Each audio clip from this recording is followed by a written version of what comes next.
just getting ready for Madam Gloria Kufu to brief us here at the makeshift press conference area, and we'll go straight to her. Yes, the addresses have been concluded, the oral addresses have been concluded. It started with the presiding judge indicating that he had no doubt in his mind as to who should start, and that the respondents ought to start. We started with the counsel for the first respondent, followed by the second, third, and the counsel for the petitioner finished in the end. Throughout, what they have sought to do, as should be expected, is to say that no evidence has been laid that should warrant the declarations being sought by the petitioners. And some of the grounds they are relying on, for example, is that agents were present, and once there were no complaints on the face of the pink sheets from them, they cannot, as it were, now come around and also to raise issues on the pink sheets when they did not complain on the face of the pink sheets. Issues were also raised in regard of the signatures, the lack of signatures, that although the Constitution, and it was Mr. Chekata who made that point, that although the Constitution says that they ought to be the presiding officer's signature, it does not say that where they are not present, the results should be annulled. And that indeed that will amount to retroactive penalty. The point was also made that some 5 million odd votes will be set aside of innocent voters, and that they have a right to the votes, and they have therefore voted validly, and they ought not to be aside. Also, a point was made, especially by Mr. Chikata, that the state of our pink sheets and their numbering was such that it was a total confusion and had no basis in law, and there was nothing for the court to rely upon.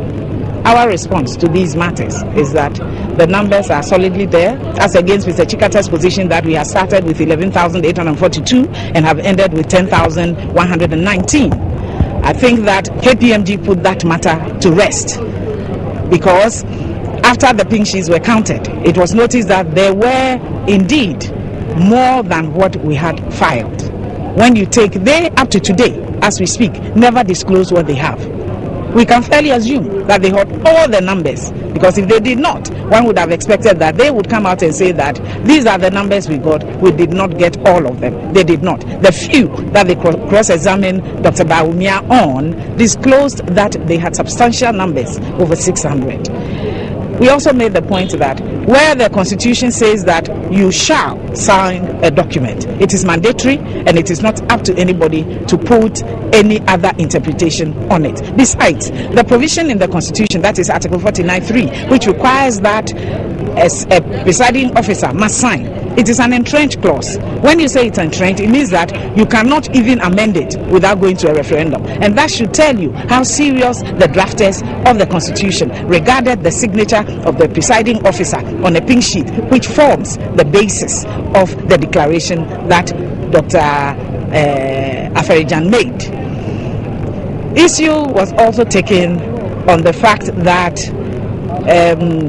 the numbers had been outside. That is, if you go to the pink our affidavit, some of them fell outside the range that we established. Again, we had already established to the court what had happened to the numbering, and therefore, again, KPMG put that matter to rest. We think that substantially we have actually settled the matter. To say that somebody has a right to vote, and that in cancelling votes that are clearly invalid amounts to disenfranchisement, which is the case of the respondent, is clearly has no legal basis when it comes to the arguments. What does the Constitution say? The Constitution says that every Ghanaian citizen of 18 years old and of a sound mind has a right to vote, and then says also has a right to be registered. It then does not say anything about how these elections should be carried on, but gives the power to the Electoral Commission, the second respondent, to create laws through which elections will be carried on. Therefore, to be a citizen and to be of 18 years and of sound mind alone does not make a vote cast valid. It should have to come whether or not you have been registered, as prescribed by law that was enacted by the Electoral Commission. Those two alone That is, the qualification and registration alone does not make a vote cast otherwise valid. It has to come with identification. The Electoral Commission, which has been given power by the Commission to make the rule, says that you can only vote if you go through biometric verification. If you cast a vote and if the evidence is on the face of the pink sheet that you did not comply with all of this, then clearly an invalid vote has been cast, and therefore it ought to be set aside. And once these numbers, otherwise invalid votes, have been included in the declaration as admitted with Dr. Ferijan, the court ought to annul it. It has happened elsewhere. It can happen in Ghana. The only reason why the decision have not been reversed in other jurisdictions is only because the number of votes they succeeded in setting aside were not enough to reverse it. In our case, in the case of those others, you had sometimes over 1 million, thousands of millions that they were not over. The difference between John Mahamed's declared results, which we say is invalid, and Anado is a bare and a little over 300,000. And if you take no signatures alone, that clearly gives Nanado the win, and he comes to the bottom. Your counsel, Mr. Philip Allison, could not finish within 30 minutes. You're not worried, right? No. I have said before that what we did today, if you have no evidence, or that the documents which form the foundation of your case, that is, your pleadings are not good, no matter what big English you come to speak, no matter how you were able to say within 30 minutes, that will not make your case. Besides, this is not the only opportunity to address the court. We have submitted written submissions to the court.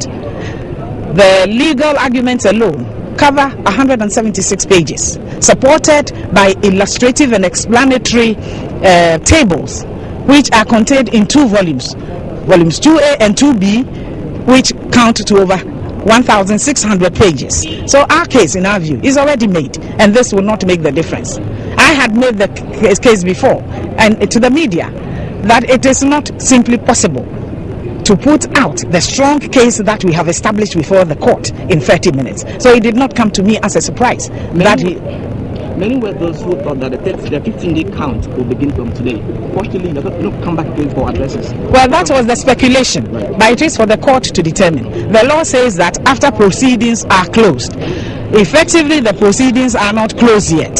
When the court said, come today and address us orally, proceedings are still going on. When the court says that we are adjourning to the 14th for you to come so we may ask questions of you, because perhaps now they are looking at our addresses, proceedings have not closed. And the court has now indicated that after the 14th, then the 15 days will begin to run.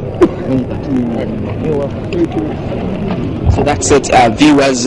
We just heard from Madam Gloria Kufu, the spokesperson for the petitioners in this case, who has just told us that indeed they are so confident that the verdict will go in their favor.